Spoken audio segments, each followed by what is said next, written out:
Magandang araw sa inyong lahat.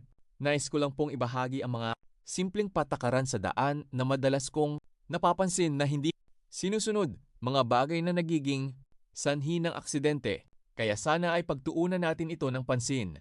Una po, kapag may kotse o sasakyang lumiliko pa kanan, wag na wag po kayong mag-overtake o dadaan sa kanang bahagi pa rin ito.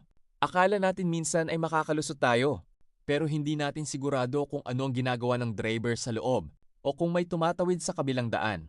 Napakadelikado po nito, iwasan po natin ang ganitong gawain.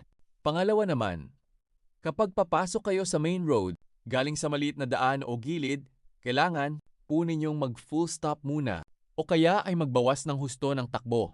Tumingin po muna kayo ng maigi sa kaliwa at kanan. Siguraduhing walang dumarating. Madalas ko pong makita, bigla na lang sumasama o pumapasok nang hindi man lang lumilingon. Delikado po yan para sa mga sasakyang tuloy-tuloy na dumarating.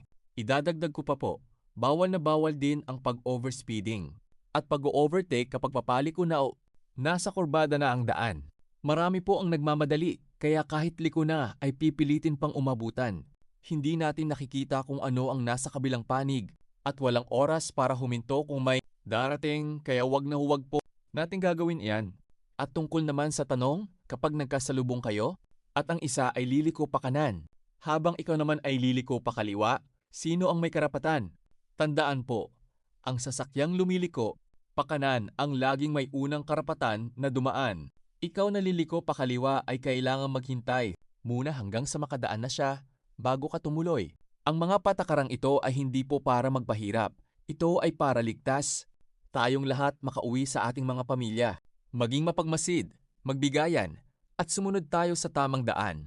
Salamat po. Kumpletong description sa video. Andiyan ay dapat tandaan sa daan. Iwasan ang delikadong gawan. Narito ang mga simpleng patakaran na madalas nakakalimutan. Ang pagsunod dito ay makakaiwas sa maraming aksidente.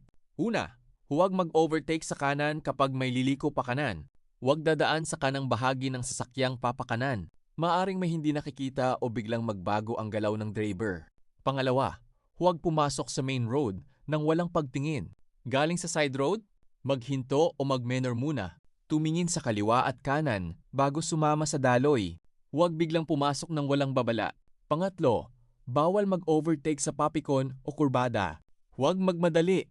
Bawal umabutan o magbilis kapag papaliko na ang daan. Hindi mo nakikita ang nasa kabilang panig. Pang-apat, sino ang may karapatan sa pagliko? Kapag nagkasalubong at magkakaiba ng liko, ang liliko pa kanan ang uunahin.